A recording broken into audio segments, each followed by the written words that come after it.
안녕하세요. 반갑습니다. 이선배입니다. 오늘은 2-11강 가족에 대한 이해에 대해서 수업을 들어가도록 하겠습니다. 여러분들 그 세상에서 가장 소중한 게 뭐예요? 돈이에요? 이선배는 가족이에요. 아마 여러분들도 아마 똑같이 가족이라고 생각할 겁니다.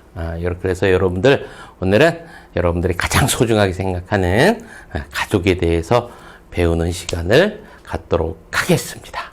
그런데 이제 좀 보면 이제 SNS나 이런 데 보면 그 내용들을 이렇게 쭉 살펴보면 그 가족보다도 친구를 많이 중요시하는 그런 내용들이 참 많은 것 같아요. 그런 거 보면 뭐 친구 중요하죠.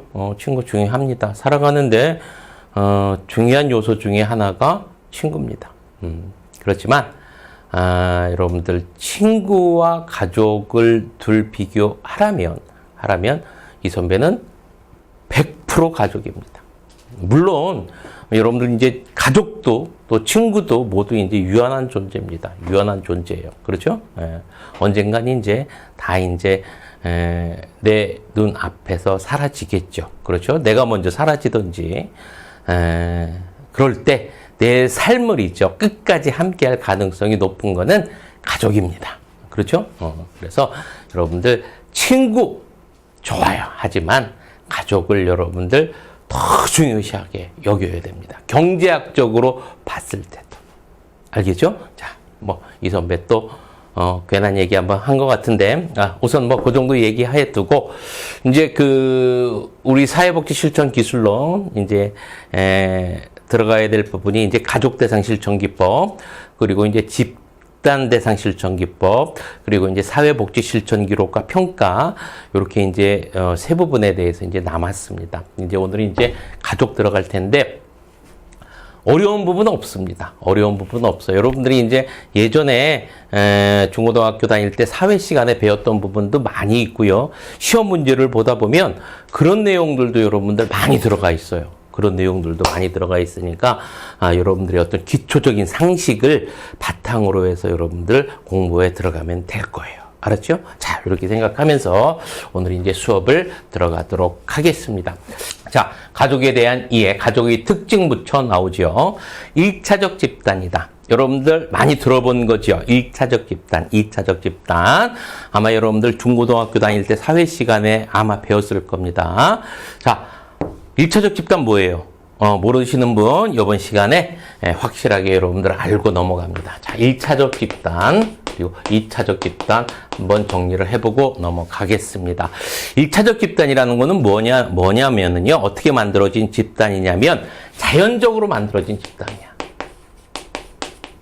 자연적으로 만들어진 집단이다 보니까 그 구성원들 간의 친밀도는 높을까 낮을까? 당연히 높을 수밖에 없겠죠. 굉장히 구성원들 간에는 친밀합니다.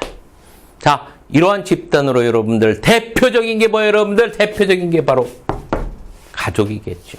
또 뭘 들 수 있을까? 가족, 친구. 그렇죠? 친구들과 모임, 아니면 놀이 집단. 이런 것들을 우리는 1차적 집단이라고 합니다. 자, 반면에 2차적 집단은 무엇을 말하냐면요. 이건 인위적으로 만들어진 집단이야. 그러다 보니까 그 구성원들 간에는 친밀도가 높다, 낮다? 낮다. 한마디로 말해서 뭐다? 형식적이다. 자, 이렇게 여러분들 머릿속에 정리를 해두고, 대표적인 게 여러분들 뭐가 될 수 있을까? 여러분들 먹고 살기 위해서 어딜 가야 돼? 그렇죠. 회사를 가야 되고요. 자, 그리고 요즘에는 또 다들 정치에 그렇게 관심들이 많으세요. 그러다 보니까 어디에 가입들 하셔? 정당에 가입들 하시죠. 자, 이렇게 1차적 집단과 2차적 집단으로 나뉘어진다라는 거 여러분들 머릿속에 기억해 두고, 우리가 배우는 이 가족은 어디에 해당이 된다? 1차적 집단에 해당이 된다. 자, 1차적 집단. 자, 머릿속에 기억을 해둡니다. 자, 두 번째. 공식적, 비공식적 역할이 있다. 하지만 상황에 따라 변한다. 가족, 사람이 아니라 가족이죠. 가족 안에서는 있죠. 그 역할이 있습니까? 없습니까? 있습니다. 아, 역할 들어가기 전에 지위가 있겠죠. 그렇죠? 지위에 따라서 뭐가 주어집니까? 여러분들 역할이 주어지는 거잖아. 그죠? 지위에 따라서 역할이 주어집니다. 한 가지 지위에 여러 가지 역할도 있겠죠. 그렇죠? 자, 그래서 뭐 공식적 역할, 비공식적 역할이 있을 겁니다. 뭐 한 가지 예를 들어서, 아버지라는 지위가 있다라고 한번 해보세요. 아버지, 공식적 역할로서 뭘 줄 수 있겠습니까, 여러분들? 한 집안을 대표하는 세대주로서의 역할이 있겠죠. 그렇죠? 그 역할뿐만 아니라 비공식적 역할로 무지하게 많죠. 한 가지 말해서 이제 이 선배 예를 들어서 뭐 할지 모르겠지만 이 선배 같은 경우는 공식적 역할보다도 비공식적 역할이 더더욱 많습니다. 왜 그러냐면, 우리 마님께서 이제 같이 이제 맞벌이를 하다 보니까 마님께서 아침에 일찍 출근을 하세요. 비교적 이제 시간이 자유로운 이 선배가 일어나가지고 일찍 출근하는 우리 마님을 위해서 여러 가지 서포트 활동을 해줘야 됩니다. 밥도 해야 되죠. 그렇죠? 자, 이게 무슨 역할입니까? 예, 요리사의 역할. 그렇죠? 일찍 가는데 이제, 늦으면 이제 데려다 줘야 되죠. 무슨 역할? 기사의 역할. 그렇죠? 그리고 이제 어떻게 합니까, 여러분들? 빨래 같은 거 이제 개고 막 이래야 되겠죠. 무슨 역할? 가정부의 역할. 이렇게 공식적 역할, 비공식적 역할이 가족 내에는 있습니다. 그렇죠? 자, 그런데 이 역할은 어떻게 된다, 여러분들? 시간이 지남에 따라 구성원들이 바뀜에 변경함에 따라 구성원들이 성장함에 따라 그 지위와 공식적 역할과 비공식적 역할은 어떻게 한다? 서서히 변해가는 거지요. 그렇죠? 예, 당연히 변해갈 수밖에 없잖아요. 아이들 크면 이제 다들 분가하고 떠나고 그러면 둘밖에 남았는데 이제 할 일도 그만큼 줄어들겠지요. 자, 그래서 공식적, 비공식적 가족 내에는 있습니다만 그 상황에 따라서 그 역할은 어떻게 한다, 여러분들? 변한다. 됐습니까? 자, 기억을 해두고요. 그리고 가족은 권력 구조를 갖고 있다. 권력 구조라는 것은 무엇을 얘기하는 겁니까? 힘을 갖고 있는 조직이 있다라는 이야기겠죠. 그렇죠? 자, 그래서 그 어떤 권력 구조의 편차가 권위주의적 가족 같은 경우는 크겠지만 민주적 가족 같은 경우는 어떻겠습니까, 여러분? 좀 작겠지요.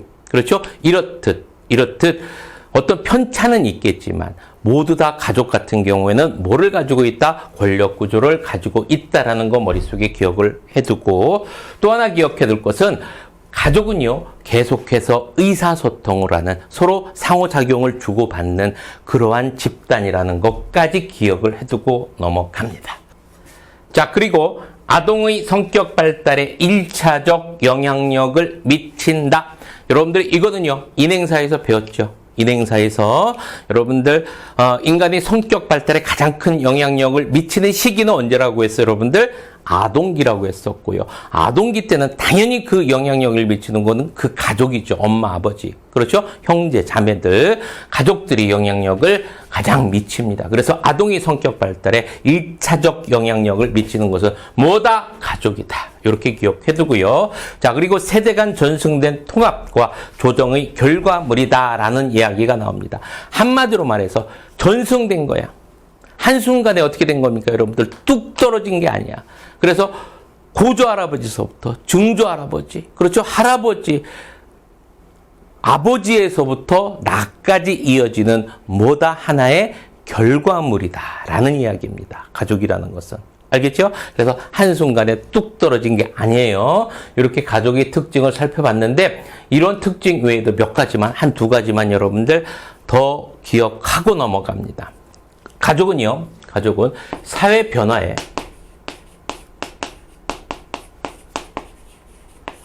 민감하다라는 거 여러분들 머릿속에 기억을 해두고 넘어가고요. 민감하다, 사회 변화에 민감하다라는 거 정리를 해두고 또 하나 기억해두고 넘어갈 것은 뭐가 있냐면 부모와 자식 간에 뭐가 있다? 분명한 경계가 있다. 경계가 존재하는 집단이다라는 것까지 여러분들 정리를 해두고 넘어갑니다. 자, 이렇게 해서 가족의 특징에 대해서 이제 쭉 한번 살펴보았습니다. 자, 이제 넘어가죠.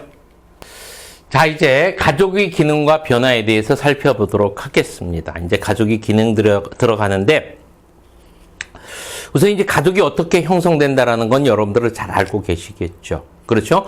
혈연, 그리고 혼인, 그리고 입양, 이렇게 세 가지 형태에 의해서 가족이 이루어집니다. 자, 이렇게 이루어진 가족은 여러 가지 기능을 갖고 있습니다. 제일 먼저 이제 여러분들 가장 큰 게 역시 출산이겠죠. 그렇죠? 자녀를 생산하는 출산이겠고요. 이제 자녀가 이제 태어났으면 태어난 자녀를 양육하는 그런 어떤 기능도 가지고 있겠고요. 또 이제 사회하는 그런 기능도 갖고 있겠고, 과거 사회 같은 경우는 여러분들 어떤 같이 이제 농업 사회다 보니까 같이 농사를 짓고 막 그러잖아. 그렇죠? 자, 그래서 어떤 경제적 기능도 컸을 거고요. 자, 그리고 이제 어떤 가족의 문화, 전통을 계승하는 그런 기능도 있겠고, 정서적 교류하는 기능도 있겠고, 또 부부간에는 합법적으로 어떤 성적 욕구를 충족하는 그런 기능도 가지고 있을 겁니다. 이렇게 가족이라는 것은 굉장히 많은 기능을 가지고 있어요.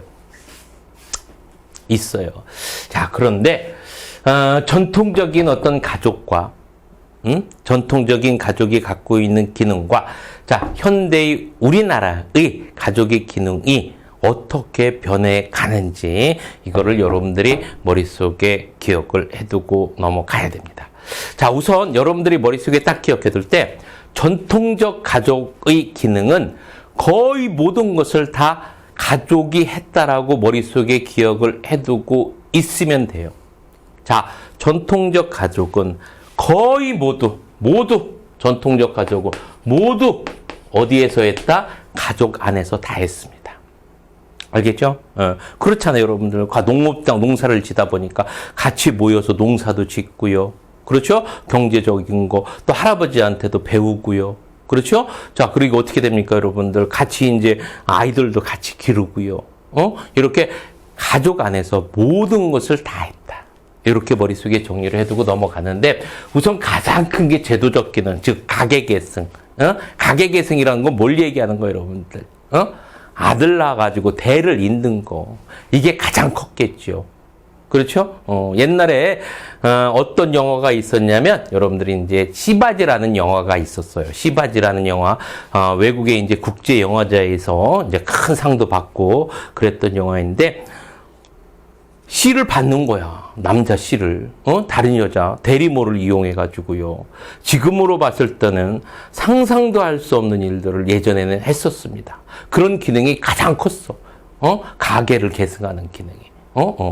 좀 강수연 그 여배우 너무 일찍 가셔가지고 마음이 좀 아픈데, 자, 이렇게 과거 전통사회 같은 경우는 기능 중에서 가장 큰 것 중에 모든 것을 다 있지만 그 중에서 가장 큰 건 뭐였다, 여러분들? 가계 계승, 제도적 기능이다 라는 거 기억해 두고요.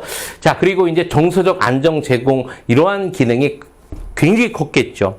그렇죠? 왜 그러니까 여러분들 가족 안에 할아버지서부터 한 가족이 확대 가족이잖아. 다 있다 보니까 뭐 두려운 게 뭐가 있겠습니까? 그렇죠? 근데 요즘 같은 경우는 어떻습니까, 여러분들? 이제 아이 하나 있고 그러다 보니까 엄마 아버지가 안 오면 아이가 얼마나 집 안에서 외롭고 그렇겠어요. 정서적으로 좀 불안하겠죠. 그렇듯 과거의 어떤 전통사회의 어떤 전통 가족의 기능 같은 경우는 어떤 정서적 안정 제공 같은 이런 기능이 상당히 좀 컸었습니다. 자, 그런데 현대 우리나라 가족의 변화는 어떻게 변해가는지 한번 살펴보도록 하겠습니다. 가족 구조와 규모 및 형태의 변화 이렇게 나오는데요. 가족 구조가 굉장히 심플해졌습니다. 단순해졌고요. 또 축소되었어요. 옛날에는 이제 1대에서부터 3대까지 전부 다 살았잖아요. 확대가족 이랬었는데 요즘에는 그런 경우를 찾아보기는 상당히 힘들죠. 그렇죠? 자, 그래서 단독 가구가 증가를 했다. 단독 가구는 여러분들 혼자 사는 거죠. 그렇죠? 결혼 안 하고서. 이 선배가 참 궁금했던 것 중에 하나가 뭐냐면 인구는 계속해서 줄어드는데 주택수는 계속해서 부족한 거야. 이상하잖아요. 그렇죠? 그래서 이 선배가 있죠. 아는 부동산 업자에게 물어봤어요. 이런 일이 왜 발생해요? 그랬더니 그분이 하시는 말씀이 예전에는요, 한 집에 한 5, 6명이 살았는데요. 요즘에는요, 한 집에 1명이 살아요.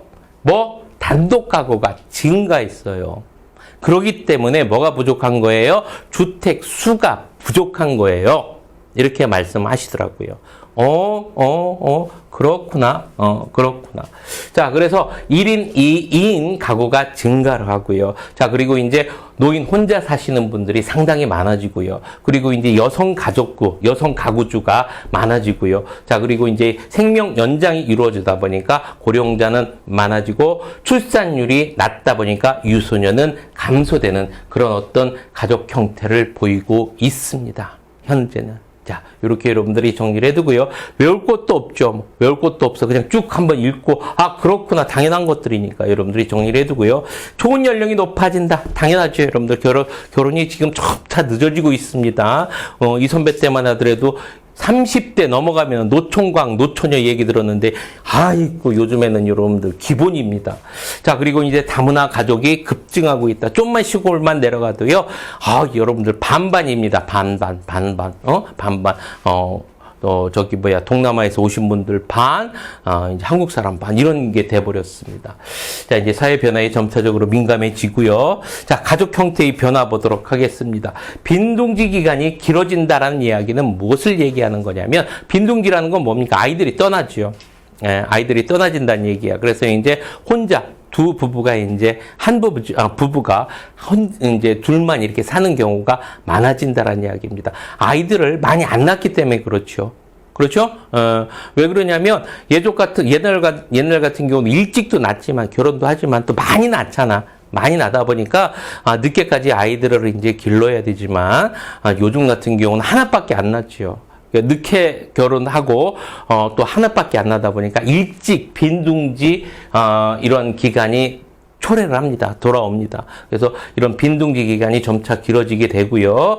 자, 그리고 이제 가족 생활이 주기가 시작이 늦어진다라는 이야기가 나오는데, 가족생활 주기라는 건 뭡니까, 여러분들? 결혼에서부터 사망까지를 가족생활 주기라고 하는 거예요. 그래서 시작이 어디예요, 여러분들?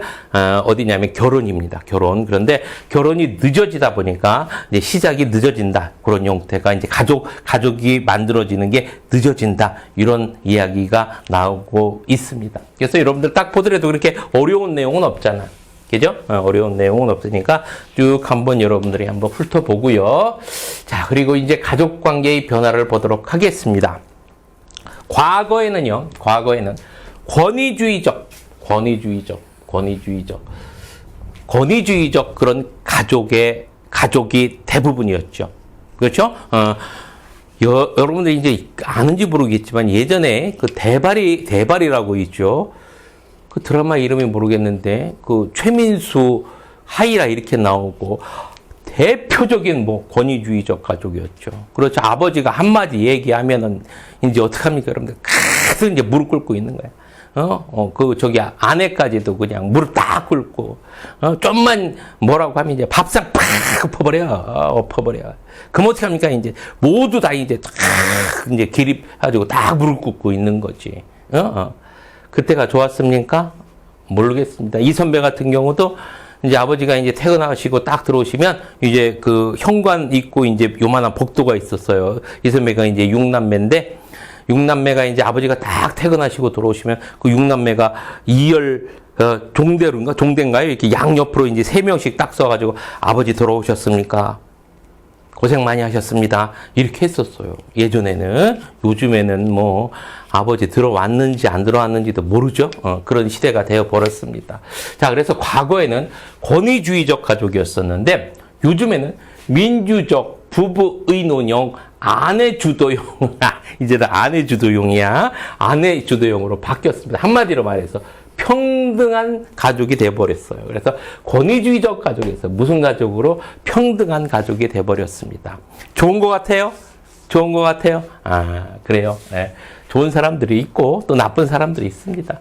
자, 이렇게 권위주의적 가족에서 평등한 가족이 돼버렸는데 뭐는 더 많아집니까, 여러분들? 갈등은 더 많아집니다. 그죠? 갈등은 더 많아집니다. 왜? 한마디 하면 다들 10마디씩 해요. 그렇죠? 그래서 아버지가 한마디 더 하려고 하면 괜히 무슨 소리 듣냐면 또 꼰대 소리 듣습니다. 그러니까 아버지는 꼰대 소리 듣기 싫으니까 이제 말을 더 안 하죠. 그렇죠? 막 자녀들이 더 많고, 턱도 이제 힘이 세진 게 이제, 여자의 기운이, 더 세지고 막 이러다 보니까 집안을 이제 주도로 하게 됩니다. 그래서 권위주의적 가족에서 평등한 가족으로 이 변화를 가져왔다. 하지만 이런 어떤 평등 사회다 보니까 뭐가 더 많아졌다? 갈등이 더 가족 내에서 많이 발생한다라는 거 기억해 두고요. 부모의 권위는 어떻게 됩니까, 여러분들? 점점 낮아지고 있다라는 거. 자, 그리고 여러분들 기억해 둘 게 밀착된 가족 형태 봅니다. 밀착된 가족 형태. 앞에 이제 배웠을 때 이 선배가 이제 특징 이야기할 때 경계 얘기했잖아. 경계. 그렇죠? 경계 얘기했었는데, 밀착된 가족이라는 거는 가족 간에 뭐가 있다라는 얘기 없다는 얘기. 경계가 있다라는 얘기 없다는 얘기야. 경계가 없다라는 얘기입니다. 자, 여러분들 한번 여기 한번 생각해 보세요. 가족 간에 밀착돼 있다. 경계가 없다라고 했을 경우엔 그 가족이 잘 돌아가 안 돌아가? 앞에도 얘기했지만 한마디 하면 10마디씩 가죠. 그렇죠? 자, 어디 놀러 가자. 그러면은 대한민국 전부 다 나옵니다. 해외까지 전부 다 나오죠. 어디 뭐 놀러 가겠습니까? 자, 경계가 없어지면 밀착된 가족일수록 기능은 떨어진다. 기억해 두고 넘어가야 되겠죠. 자, 반면에 그러면 경계가 있어. 아버지 한마디에 그냥 다 모든 게 돌아가. 응? 밥상머리에 막 팍 엎어버려. 그럼 어떻게 됩니까? 탁 그냥 머리 조아리고 막 이러죠. 그렇죠? 이렇게 되면 아버지 한마디가 곧 뭡니까, 여러분들? 바로 법입니다. 자, 이런데 기능적으로 잘 돌아가 안 들어가? 엄청 잘 돌아가는 거야. 그렇지? 자, 그래서 반대로 여러분들 경계가 있어. 부모 힘이 파워가 세. 그러면 기능적으로 더 잘 돌아간다라는 거까지 여러분들 정리를 해두고 넘어갑니다. 자, 그리고 이제 가족 기능의 변화 보도록 하겠습니다. 전통적 가족 기능이 사회 제도에 이전된다라는 이야기는 무엇을 이야기하는 거냐면, 앞에도 이야기했지만 예전에는요, 과거 사회에서는 할아버지한테 교육, 한자 배우고요. 그렇죠? 그리고 이제, 집안에 이제 아이들 같은 경우도 큰 누나가 이제 아이들을 이제 기르고 다 모두 이랬습니다. 그런데 요즘에는 교육 같은 경우는 어디에? 교육은 다 어디에서 합니까, 여러분들? 학교에서 하고요. 또 아이들 양육 같은 경우는 다 어디서 합니까, 여러분들? 어렸을 때부터 이제 어린이집이라든지, 자, 그리고 이제 어린이집이 아니라 어디라고 하죠? 뭐 그런 데 있잖아. 하여간. 그래서 양육 같은 것도 다 대부분 여러분들 다 바뀝니다. 이렇듯 가족이 하는 기능은 점차적으로 어떻게 된다? 현대사회에서 축소되어 간다. 자, 그래서 전통적 가족 기능이 사회제도에 이전된다. 그래서 그 학교로 가듯이 이렇게. 그래서 점차적으로 기능이 축소된다라는 거 여러분들이 머릿속에 정리를 해두고요. 가족이 어떤 정서적 기능, 단독 가구가 아까 이야기했잖아. 많아지고 있다. 그러니까 정서적으로 굉장히 메말라 있어요. 그렇죠? 그래서 상당히 많이 필요한데 어떻게 된다? 중요성은 점점 높아지는데 현실은 점차적으로 어떻게 된다, 여러분들? 약화된다. 문제점입니다. 그렇죠? 자, 이렇게 정리를 해두고 넘어갑니다.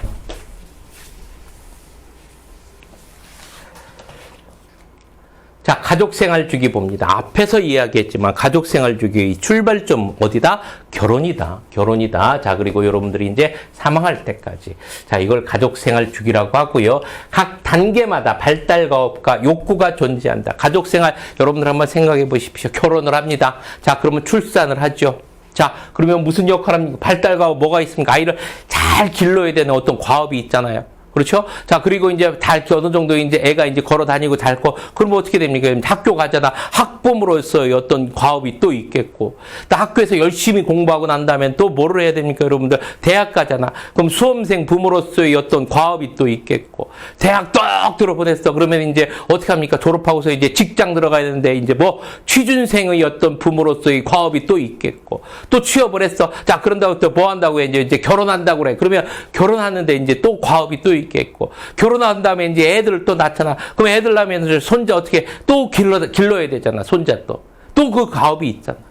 계속 어떻게 해요, 여러분들? 변해. 이러다 어떻게 됩니까, 여러분들? 죽어요. 이렇게 하다가 그냥 여러분들 어떻게 사는 삶이 좋은 삶인지 잘 생각하면서 자기 주관적으로 삽니다. 주변에 있는 사람들 어떻게 사는 것 신경 쓰지 말고 가장 자기가 행복한 게 넘버원.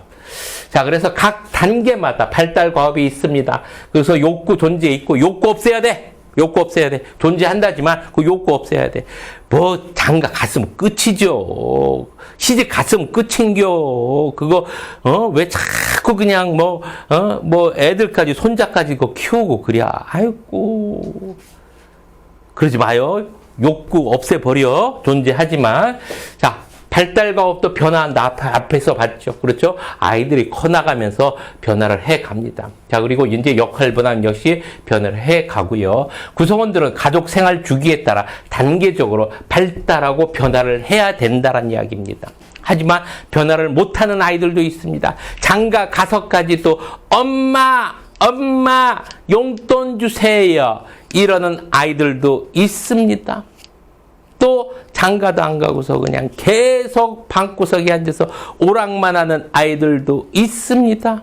그렇죠? 모두 다 발달하고 변화하는 건 아니겠죠. 자, 이거 출발점 어디? 결혼에서부터 사망까지를 우리는 뭐라고 한다? 가족 생활 주기라고 한다. 자, 체계로서의 가족의 특성을 보도록 하겠습니다. 가족을 체계로서 보는 거야. 체계로서. 체계로서 가족의 특성은 크게 5가지가 있습니다. 제일 먼저 이제 가족 항상성. 자, 그리고 이제 가족 규칙. 자, 그리고 이제 가족 신화. 그리고 이제 순환적인 관계. 그리고 이제 비종합성. 5가지가 있는데 어려운 거 하나도 없어. 다 여러분들 배웠던 거야. 배웠던 것들이 대부분이에요. 그래서 어려운 건 하나도 없는데 뭐 항상성 여러분들 알잖아. 항상성 배웠잖아. 자, 항상성 뭐? 나와야 되는데 안 나오면 안 되는데 뭐? 항상성이라는 것은 균형 상태를 유지하려는 경향입니다. 알겠죠? 네. 변화하려는 성질이야? 아닙니다. 균형 상태를 유지하려는 거를 항상성이라고 했잖아. 자, 가족이라는 건 그러면 변화를 하려는 거야? 아니면 그 균형 상태를 유지하려는 거야? 안정된 상태로 그냥 가려는 거야? 안정된 상태로 쭉 가려는 성격을 가지고 있다는 얘기입니다. 항상성. 알겠죠? 자, 한번 보도록 합니다. 구조와 기능을 유지하려는 속성을 가족 항상성이라고 합니다. 변화한다, 안 변한다? 안 변하려는 성질입니다. 자, 그리고 가족 규칙을 활성화하여 정상적으로 되돌아가는 경향이다. 가족 규칙을 활성화한다. 여기다 밑줄 쳐놓고 넘어가야 되겠죠. 이 얘기가 무슨 뜻이냐면, 만약에 이제 균형이 깨지려고 그래. 그러면 뭐를 만든다는 얘기야? 가족 규칙을 만든다는 얘기야. 그래서 다시 균형을 유지하려고 한다라는 이야기입니다. 알겠죠? 자, 그래서 뭐 한다는 얘기야? 구조와 기능을 유지하기 위해서 뭐를 활용한다? 가족 규칙을 활용한다라는 이야기입니다. 이해 잘 안 됩니까? 다시 한번 그러면 예를 들어서 설명을 해줄게요. 이 선배가 여러분들 초등학교 딸이 있다라고 한번 생각해 보세요. 초등학교 딸, 이쁘게죠. 뭐 보기만 해도 그래서 초등학교 때는 말도 잘 듣던 애가 중학교 때 딱 들어가니까 얘가 이제 말을 안 들어. 밤 10시 들어오고 밤 11시 들어오고 아빠 말 해도 막 귀뚱으로도 안 듣고 이렇습니다. 그러니까 아빠가 열 봐도 안 봐도 열 받지. 복장 터지지. 자, 그러니까 아빠가 어떡합니까, 여러분들? 자, 너 오늘부터 통금 7시야. 7시 이후로 들어오면 너 밥 없어. 뭘 만들어 버리는 거야? 가족 규칙을 만들어 버리는 거야. 뭐를 유지하기 위해서? 가족의 균형 상태를 유지하기 위해서. 뭘 만들어? 가족 규칙을 만드는 거야. 그럼 가족 규칙은 뭘 하기 위해서? 뭐라고 위해서 만드는 거예요, 여러분들? 가족의 균형을 유지하기 위해서 뭐를 만든다? 가족 규칙을 만드는 겁니다. 이해됐습니까? 자, 이렇게 머릿속에 기억을 해두고요. 자, 그리고 나름대로 이렇게 가족 규칙 있게 나름대로 어떤 정체성을 가지고 있다 보니까 다른 가족과는 어떻게 됩니까, 여러분들? 다 구별되죠. 그래서 다른 가족과 구별되는 정체성을 갖게 된다는 이야기입니다. 가족 강상성 정리를 해두고요. 자, 그리고 가족 규칙 이야기했었죠. 가족 규칙, 그래서 가족 강상성에 영향을 준다라는 거 정리를 해두고요. 가족 신화 봅니다. 가족의 믿음이나 신념을 우리는 가족 신화라고 합니다. 일종의 왜곡된 신념이야. 왜곡된 신념. 예전에는요, 요즘에는 이런 거 많지는 않죠. 가족 신화 같은 거. 예전에는 장남이 잘 돼야 가족이 잘 된다라는 생각을 갖고 있었어요. 그래서 장남은 무슨 일이 있더라도 여러분들 어떻게 대학까지 보내. 거기서 밑에 사람들 어떻게 초등학교만 졸업하고서 무조건 일을 해가지고 그냥 장남만 잘 되기를 바랬어. 그래, 장남이 잘 돼야 우리 집안이 잘 된다라고 생각했어. 이걸 뭐라고 하는 거야? 가족 신화라고 하는 거야. 왜곡된 겁니다, 여러분들. 장남이 잘 되면 가족이 잘 된다? 장남이 잘 되면 가족이 잘 되는 경우도 있지만 안 되는 경우도 더 많습니다. 자, 그래서 가족 신화라는 것을 가지고 있다. 가족 어떤 체계로서의 기능, 요렇게 기억해 두고요. 순환적 인과관계다. 인과관계, 원인과 결과, 순환적 인과관계다. 원인과 결과를 순환적으로 이해하는 거야. 순환적으로. 순환적으로. 일반적으로 단선적 인과관계라는 것은 원인 인자가 있고 결과 인자가 있잖아. 따로 떨어져 있잖아. 그런데 이게 순환한다는 이야기입니다. 잘 이해가 안 됩니까? 다시 한번 설명을 한번 해볼게요. 자, 그러면 A라는 사람이 있고요. 자, B라는 사람이 있고, 근데 A가 원인 인자야. B에게 영향을 줘. 근데 B가 영향을 줘서 다시 C한테 가.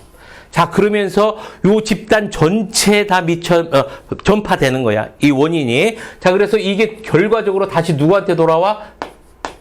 A한테 그 결과가 돌아와. 순환됐어. 그래서 이거를 순환적 인과관계라고 하는 거야. 이거를 무슨 효과라고 하냐면 이거를 파문 효과라고도 합니다.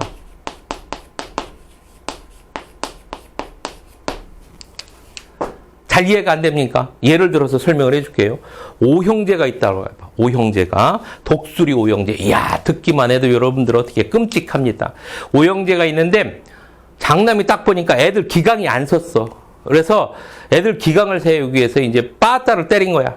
응? 둘째한테. 야, 일로 와. 너희들 앞으로 함부로 내 말 안 들면 이제 한 대씩 맞는다? 그래서 빠따를 딱 때렸어. 자, 그러니까 둘째가 열받으니까 셋째, 야, 니들한테 말 안 되면 한 대씩 맞는다? 둘째가 셋째한테 딱 때렸어. 셋째가 넷째가 다섯째한테 딱 맞았어. 그러니까 막둥이가 어떻게 열받잖아. 아빠, 형이 나 때렸어. 그러니까 아빠는 막둥이들 하잖아. 그러니까 그러니까 형이, 그러니까 아빠가 열 받아 안 받아? 열 받아. 일로 와. 네가 뭔데 우리 막둥이를 때려? 그래서 박남을 때리는 거야. 원인. 응? 원인. 빠따 때리는 게 결국은 어떻게 된 거야? 자기한테 다시도 맞잖아, 이렇게. 원인이 파급돼가지고 어떻게 된 거야? 결국 자기한테 그 결과로 돌아오는 것. 이걸 뭐라고 하는 거야? 순환적 인과관계라고 하는 겁니다. 그래서 가족이라는 것은 단선적인 인과관계가 아니라 이런 순환적 인과관계를 갖고 있다라는 얘기야. 알겠죠? 자, 그렇게 기억해두고 한번 봅니다. 순환적 인과성, 순환적 돈다는 얘기죠. 상호적 인과관계, 이렇게도 이야기하고요. 성원 간 상호 영향을 주고받는다는 얘기예요. 서로 상호 영향을 주고받는 과정에서 나타나는 현상이다. 서로 상호작용을 하는 과정에서. 자, 그래서 두 번째, 문제의 원인과 결과를 순환적 인과관계로 이해한다. 단선적 인과관계가 아니란 이야기입니다. 이해됐죠? 무슨 얘기인지는. 이해됐죠? 이해됐으리라고 미션입니다. 자, 이제 넘어갑니다. 미션입니다. 이것 한 성원의 변화를 통해서 이 변화는 서로 상호작용을 합니다. 상호작용을 통해서 전체에게 영향을 미치죠. 전체에게 영향을 미친다는 얘기야. 자, 이런데 가족성원이 많을 경우에는 더욱 복잡한 형태로 나타난다라는 이야기입니다. 자, 이렇게 여러분들이 머릿속에 기억을 해두고, 자, 이런 형태에 있어서 사회복지사가 사회복지사가 어떤 개입을 하느냐, 이걸 여러분들이 기억을 해두고 넘어가야 됩니다. 자, 가족의 문제가 유지되는 악순환적 상호작용 과정을 끊고 역기능적 문제를 해결한다. 개입을 통해서. 이게 무슨 뜻입니까? 사회복지사는요, 문제의 원인을 찾는 게 아니라 악순환의 고리를 끊는 것이 중요하다는 얘기입니다. 한마디로 얘기해가지고 문제를 일으킨 어떤 특정 가족 구성원이 있죠. 그 구성원에게 초점을 맞추는 게 아니라 가족 전체의 상호작용, 인과관계를 살펴보는 것이 중요한 개입 방법이라는 이야기예요. 알겠죠? 그래서 머릿속에 기억해둘고 뭐가 중요하다? 원인인자를 찾는 게 아니라 악순환의 고리를 끊는 것이 중요하다. 꼭 기억해두고 넘어갑니다. 자, 그래서 문제를 일으킨 성원, 그리고 원인 제공한 성원이 아닙니다. 원인 제공한 성원이 아니야. 문제 일으킨 성원이라든지 다른 성원을 통해서 변화를 통해 문제를 해결을 시도를 해야 된다라는 이야기입니다. 자, 이렇게 머릿속에 기억해두고요. 비총합성. 이건 무슨 뜻이냐면 한번 읽어볼게요. 가족 내 하위 체계의 각 부분의 합 이상의 의미다라는 얘기가 나오죠. 이건 무슨 뜻입니까? 가족 각 부분의 특성의 합한 게, 가족 각 부분의 어떤 특성이 있겠죠. 이 특성을 합한 것이 총합보다 더 작다라는 얘기야. 더 총합이 더 크다라는 이야기입니다. 그래서 부분의 합보다 총합이 더 크다라는 이야기야. 비총합성이라는 이야기는. 다시 한번 이야기합니다. 가족 내 하위 체계의 각 부분의 합 이상의 의미가 있다는 얘기입니다. 그래서 전체는 각 부분의 합보다 어떻다? 더 크다라는 이야기예요. 이게 뭐다? 비총합성입니다. 그래서 가족 간 상호작용을 통해 또 가족을 이해한다라는 것까지 여러분들이 머릿속에 정리를 해두고 요렇게 5가지 체계로서 가족의 의미에 대해서, 특성에 대해서 살펴봤습니다. 자, 43번. 가족의 일반적 특성에 관한 설명으로 옳은 것을 모두 고른 것은 13회 문제입니다. 모두 고른 거예요. 다세대에 걸친 역사성의 산물이다. 맞지요? 그렇죠? 한순간 뚝 떨어진 게 아니라 대대로 내려오던 결과물이다. 맞고요. 그럼 기억 맞고. 자, 니은 가족 구성원 간 상호 영향은 지속적이다. 상호작용은 서로 의사소통 지속적이라고 이야기했었고요. 가족마다 권력구조와 의사소통 형태를 가지고 있다라고 했었고요. 가족 내 공식, 비공식 역할들이 고정된 게 아니라 변화한다라고 이야기했었습니다. 자, 그러면 정답은 기억, 니은, 디귿 1번이 되겠네요. 43번의 정답은 1번입니다.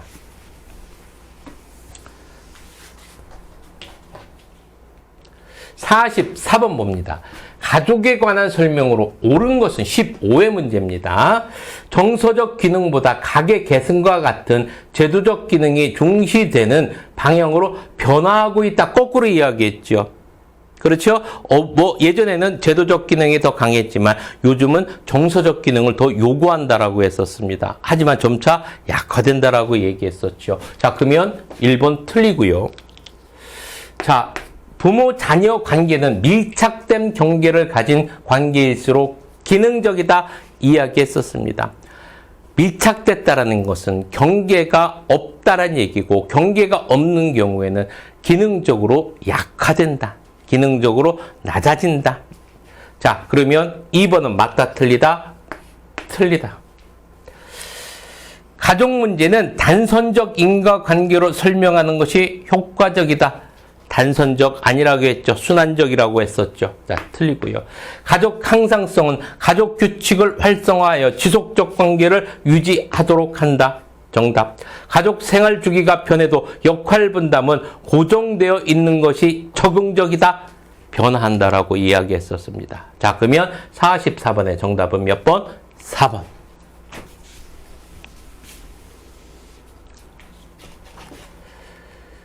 45번. 가족 체계의 순환적 인과관계에 대한 설명으로 옳지 않은 것은 가족 체계 내 문제가 세대 간 전이를 통해 나타남을 이야기한다. 전이라는 건 상호작용 아니죠. 번져 나가는 거잖아. 상호작용은 주고받는 거잖아. 그죠? 자, 그러면 45번, 1번 옳지 않은 것, 2번, 3번, 4번, 5번 문제 보도록 하겠습니다. 자, 가족 구성원이 많을 때 더욱 복잡한 현상을 띈다. 맞고요. 상호 영향을 주고받는 과정에서 나타나는 현상이다. 맞죠. 상호작용입니다. 전이 아닙니다.